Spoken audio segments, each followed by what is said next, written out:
Thank you for having me here. I have a lot to say, not because I'm an expert, but I have broken quite some ceilings in my life, glass ceilings. I come from Uzbekistan, which is by itself is already a glass ceiling. And I, in my career, worked in many jurisdictions. In the countries in Middle East, in Africa, where rights of women are not the top agenda. And I have to say, one thing we need to realize sitting here, we are blessed to live in a country where rights of women and equality of women is actually given by law, given by most of the companies in their regulations and bylaws. So from that perspective, we are there, in many ways. Yes, it's not reflected in the equal pay in very often, but it's also on us to try to change it. So I think that if we have the legal basis and we have a societal acceptance for an equality for women, it is up to us to start breaking the ceiling, the glass ceiling, from bottom, from the from our side of the ceiling. So very often when we talk about gender pay gap, it's sometimes because women are not in the management positions. They are not represented the same way as men. And of course, with a management position, you get a better salary. So my advice for women how to advance their career is don't wait for the title. Start acting as a leader from the very beginning. I always did it. For many years, I mean, my titles came just a few years ago. I became, I think, a head of the department like 3-4 years ago. And before that, I was just an ordinary employee.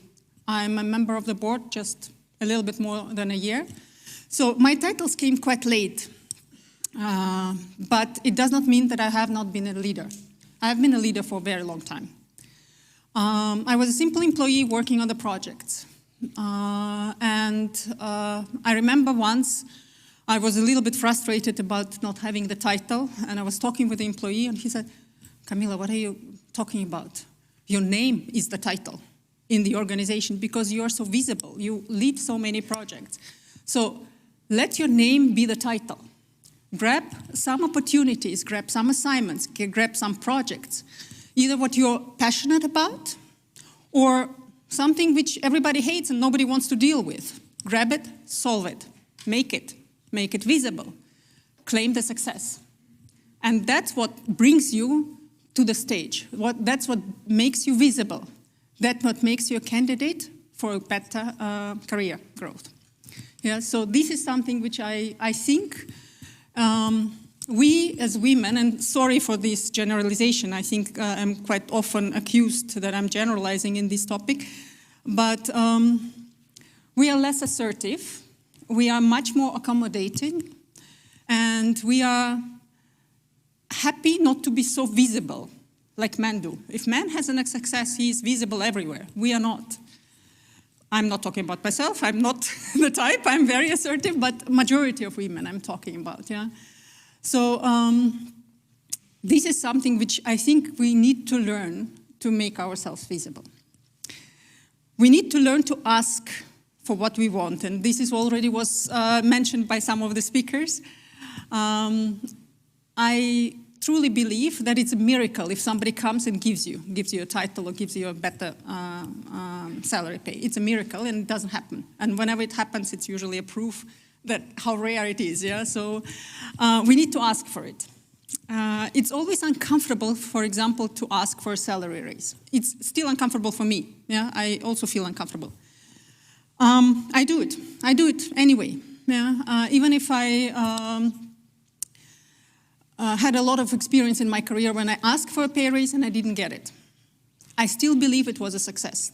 Success over myself, over my uncomfortable feelings that I went and I asked for it. It put me in the kind of a list of people who are expecting a pay raise, and the managers knew that if they want to keep me, they need to consider giving me a pay raise. So that's good. Even if you don't succeed, ask for a pay raise. Yeah, and especially if you know that your male colleagues are getting better salary. I'll give you one story from a friend of mine. It was interesting for me to see, and whenever I talk with women, I quote this story because I think it's important for me personally. It was a mind shift, a mindset shift a little bit. Yeah, so a friend of mine worked in a very nice organization who decided that a lot of women, although it was quoted that they have almost no gender pay gap, they decided that they will hire external consultant and that the consultant will do the review of the grading of the people. Because it's very often that the women have a lower grading than the men, even if they do the same job. So they hired the consultants and they went through this process through the organization, focusing on women. And as a result of this process, this friend of mine, she got a very substantial pay raise. Yeah? And she invited some friends to celebrate, and we all came, and we were very happy for her. And she said, oh, you know, I feel somehow uncomfortable. I'm working in the small team. We are 3 people, 2 men who are in the organization already for 15 years, and I'm 3 years, and now I am salary-wise on their level. And I feel uncomfortable because they would know it. Yeah, the budget of the team increased, and they know after this project, it's my salary, and they know that I'm on the same level like them. And I feel uncomfortable about it because I'm a youngster, a junior. And, you know, other girls were saying, oh, you know, you maybe should openly address it and, you know, to settle somehow the uncomfortable feelings and stuff like this. And this was the discussion. And there was one lady there, a friend of ours. She was from Sweden, and we all know the Scandinavians are much more advanced in women's rights. And this lady said, let's call my friend Emma. Emma, you are uncomfortable with this situation, but you are not uncomfortable with the situation that for 3 years you did the same job and you are paid so much less than your male colleagues. And that was a mindset shift for me. And I said, yes, we should look at it this way. It's not about how many years I'm in the company or you know, how old am I, but I'm doing the same job and I need to be paid the same way.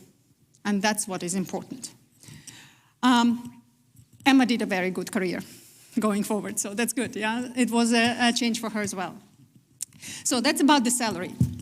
There was a question about feeling pressure from other women for not, you know, being at home with a child.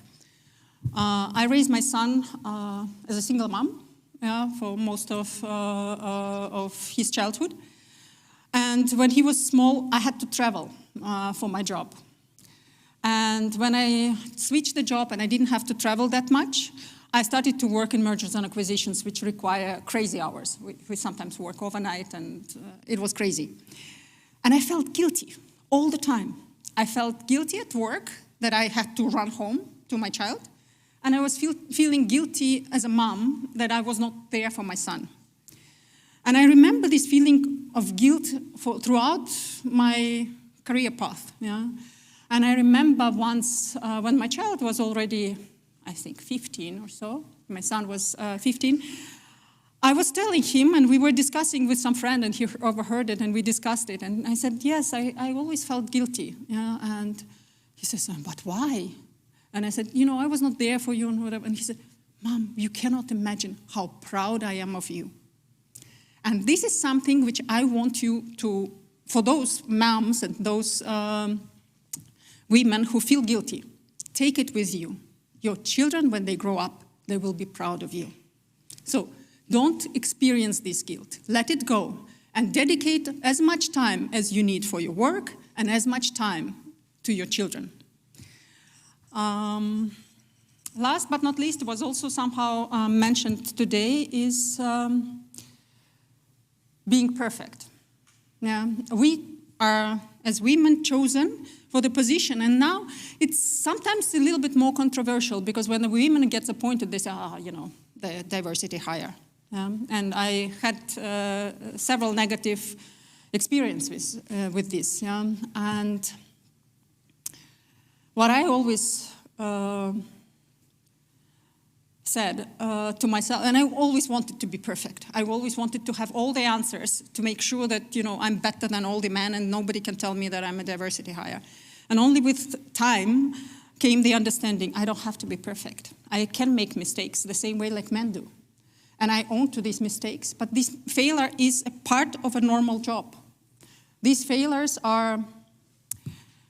is a learning curve. Yes, we all know that's a learning curve. I always say to myself, the difference between the failure and the success is the number of tries.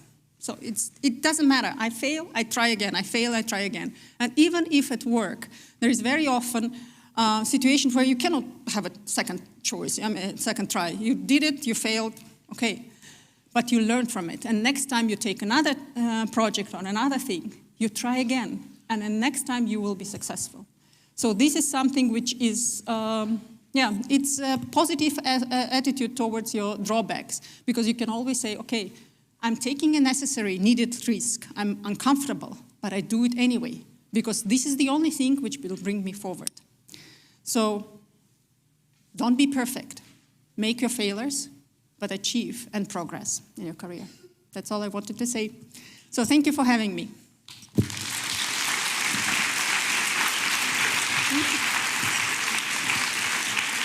Thank you, Kamila. Thank you very much for sharing your insight and wisdom. Just give a space to the room. Are there any questions for Kamila? Yes, I see microphone is running. Is it on? Yes. Kamila, thank you. I would love to know your opinion. So now knowing what you know, because you are building your career, you are bringing up a child as a single mom, so knowing all that, what advice would you give the ladies who are kind of battling that same challenge? How to have that peace of mind, knowing that I'm doing the work that I love, but I also dedicate enough time to the child that needs my love. So what would your advice be? We all can possibly drive into this corner where we will start reading stories where it says children of working moms are more successful. And they're more happy, especially when it comes to boys. If their mothers are working, they're in statistics, I don't remember, there was a lot of articles about it, they're much more successful in their personal lives because they know how to handle the work and the family life for women. Besides that, I think what was important for me is the quality time. Yeah, it maybe sounds very banal, but it was important for me that when I'm with my son, I'm with my son. I switch off everything and I dedicate and we do something together.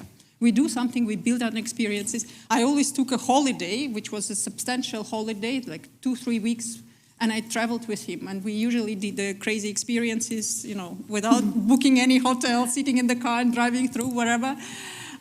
So this is something which stays. And this is something which forms a bond with a child, I think, much more stronger than if you just, you know, don't dedicate and don't focus on your child, but you just, you know, try to juggle in, and everything comes into kind of some kind of a blur. Yeah.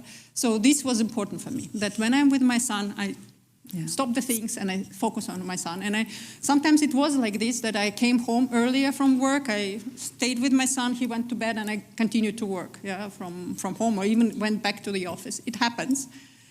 But this time with my son was important. Yeah. So maybe that's something which can bring the peace of mind.